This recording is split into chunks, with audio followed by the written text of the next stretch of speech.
Hello दोस्तों, स्वागत है हमारे YouTube चैनल में।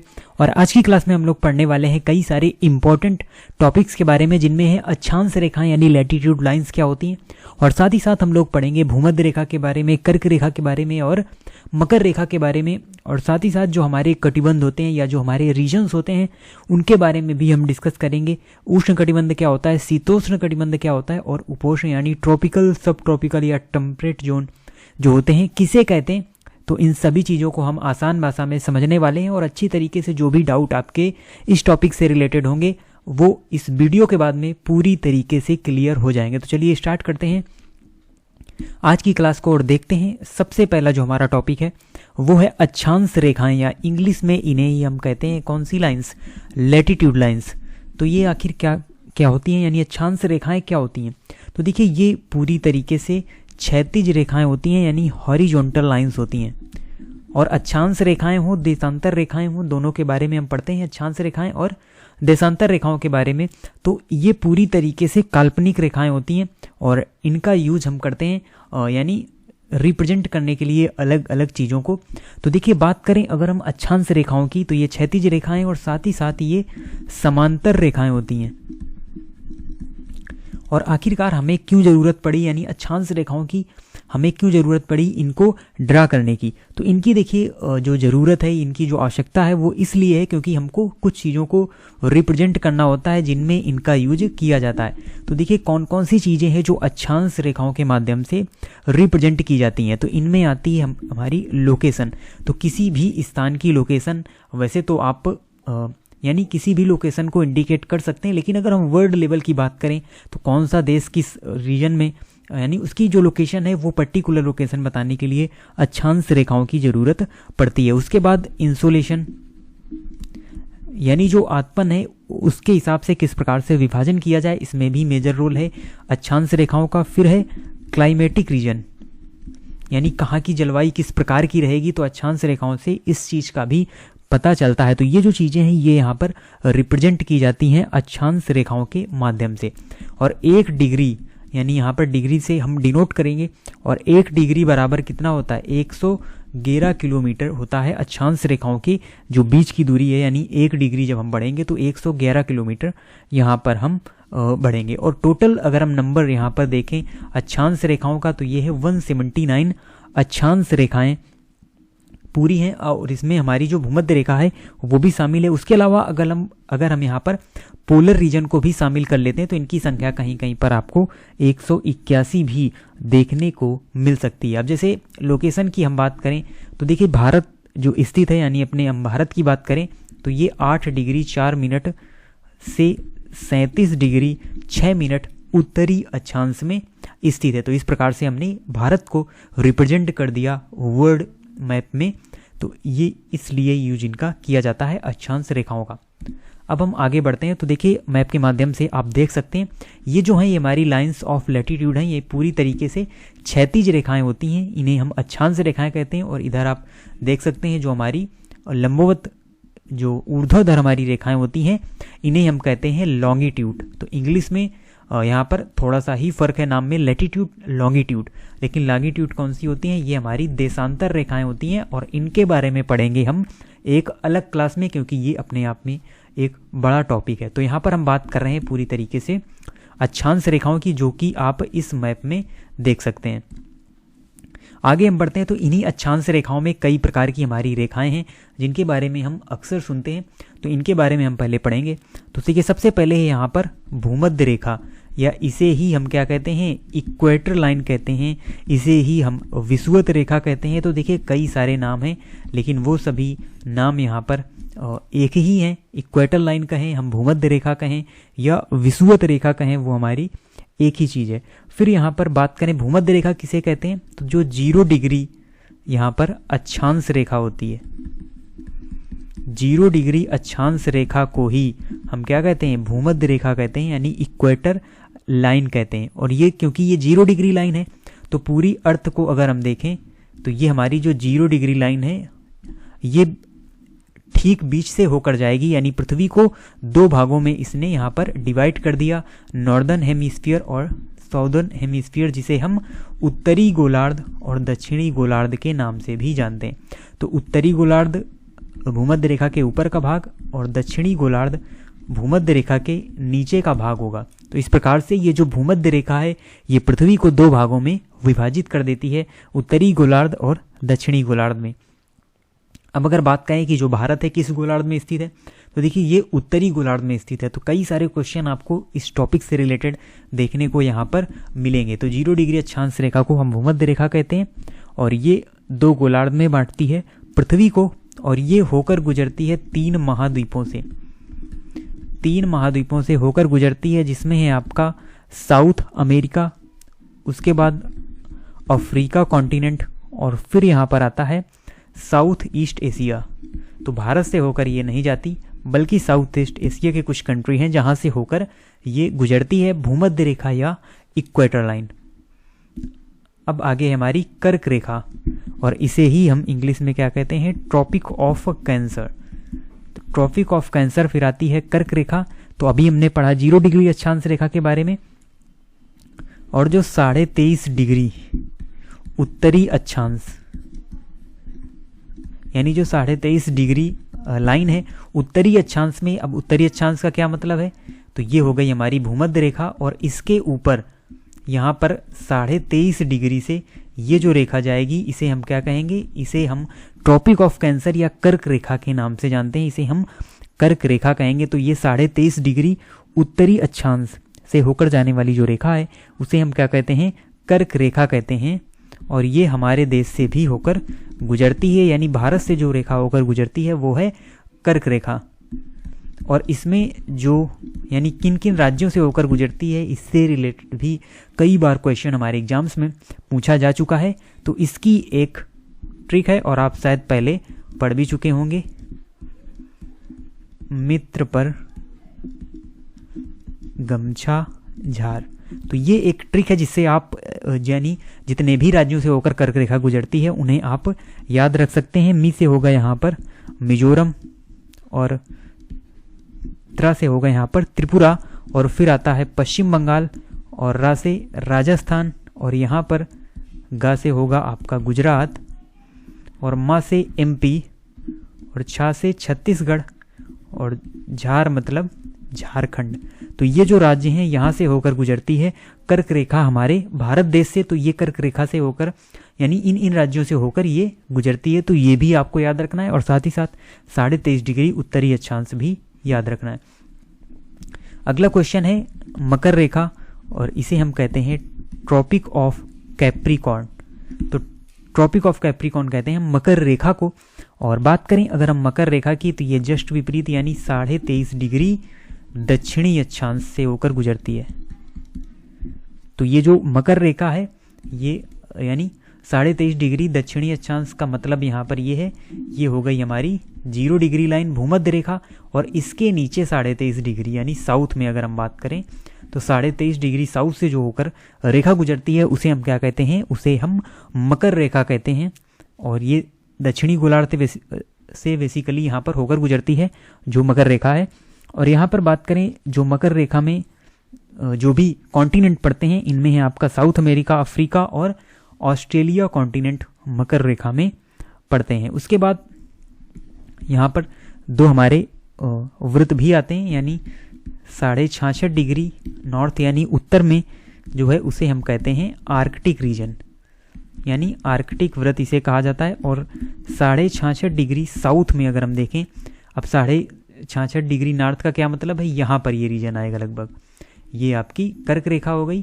और इसके ऊपर तो ये हो जाएगा 66.5 डिग्री, फिर है नीचे 66.5 डिग्री साउथ में, तो ये आपका यहाँ पर रीजन आएगा और इसे हम कहेंगे अंटार्कटिका वृत्त, यानी अंटार्कटिका रीजन। इसे आगे हम डिटेल में भी पढ़ने वाले हैं।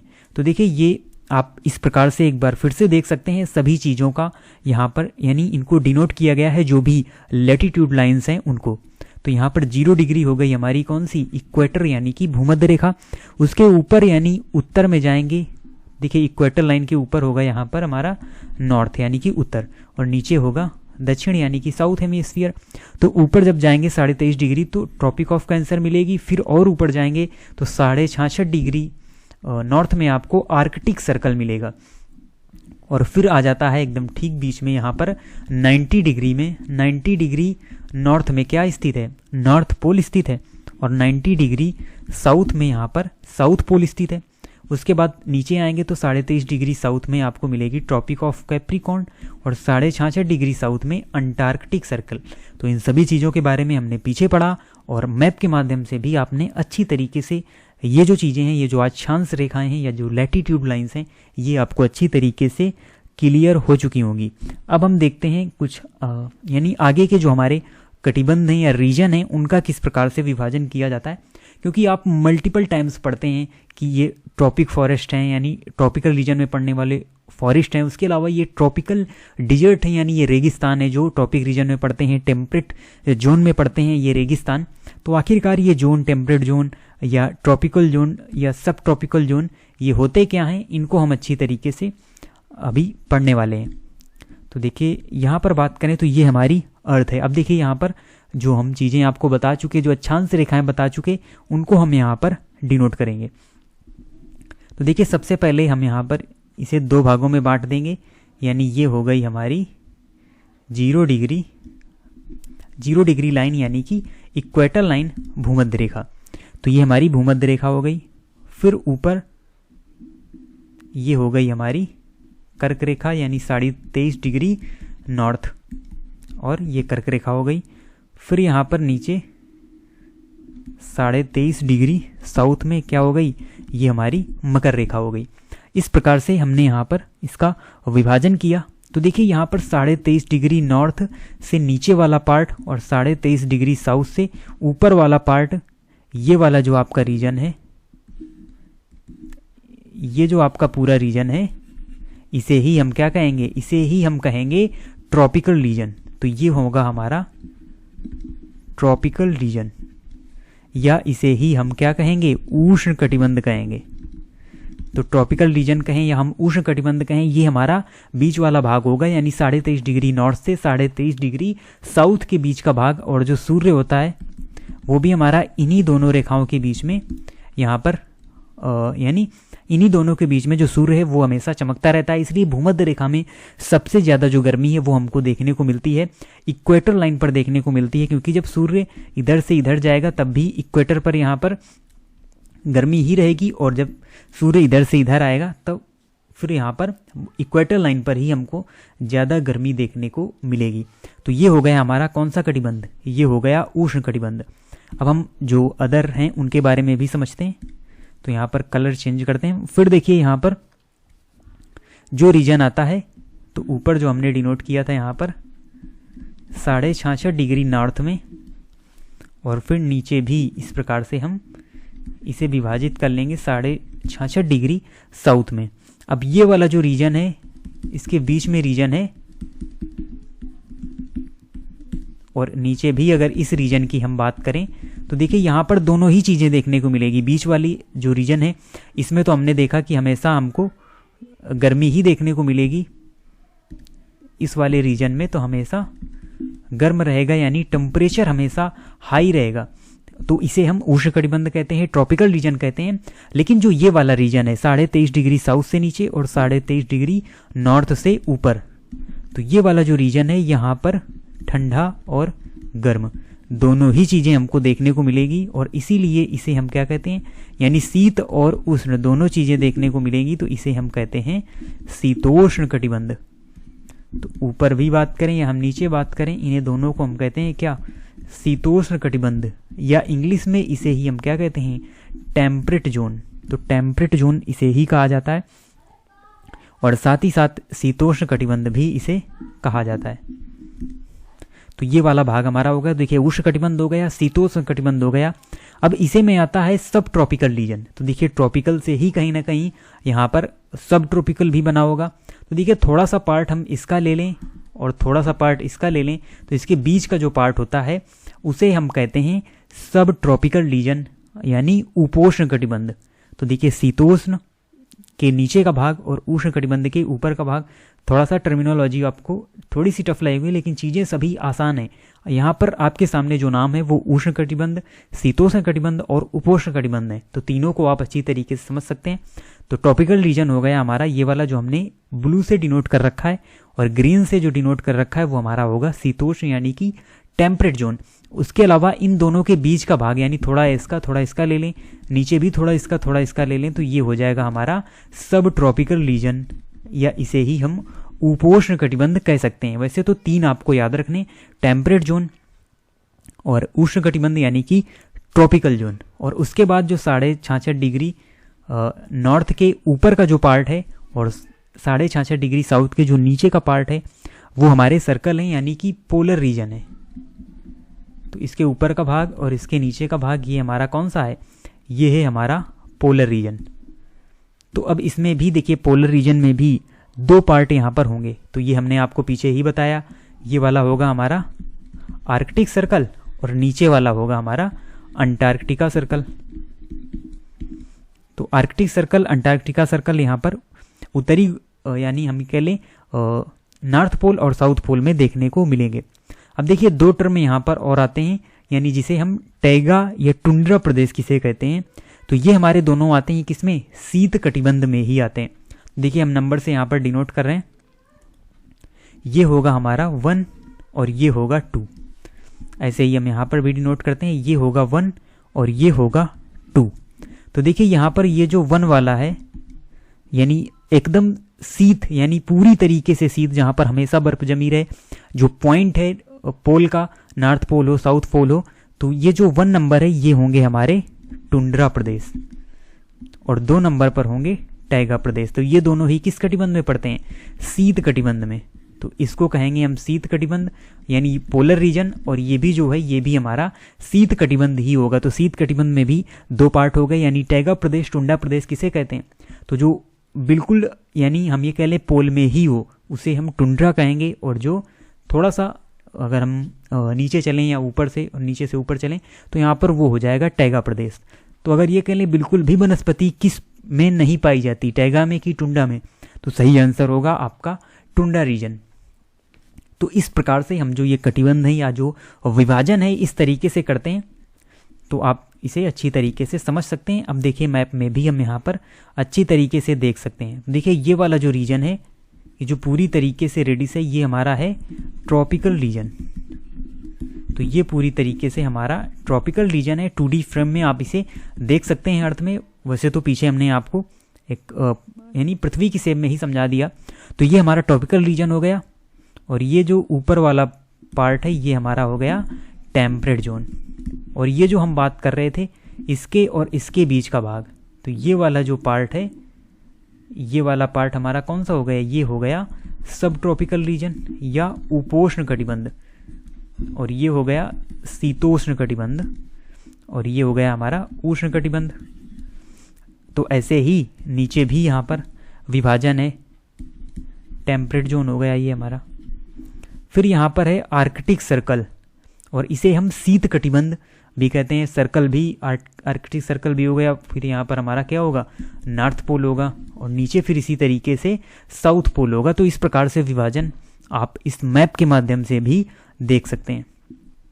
अब आगे सभी चीज़ों को हम एक साथ यहाँ पर देख सकते हैं, यानी रीजन्स और लाइंस।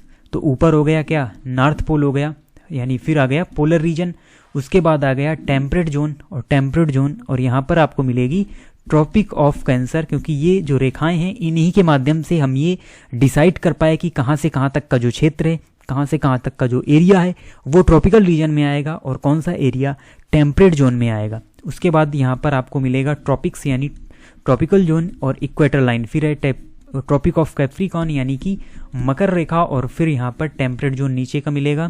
फिर अंटार्कटिक सर्कल आएगा, पोलर रीजन, और ये आ जाएगा साउथ पोल। तो इस प्रकार से पूरी अर्थ का यहाँ पर विभाजन है अक्षांश रेखाओं के माध्यम से जो हमने यहाँ पर किया। तो इसी तरीके से हम पढ़ने वाले हैं देशांतर रेखाओं के बारे में भी। तो अक्षांश रेखाओं से रिलेटेड जितने भी क्वेश्चन, या हम ये कह लें मकर रेखा, भूमध्य रेखा, कर्क रेखा, या फिर इन कटिबंध या रीजन से रिलेटेड जितने भी क्वेश्चन बनने वाले हैं, सभी आप आसानी से यहाँ पर सॉल्व कर सकते हैं। तो मिलते हैं आपसे नेक्स्ट वीडियो में न्यू इम्पॉर्टेंट टॉपिक के साथ, और तब तक के लिए धन्यवाद।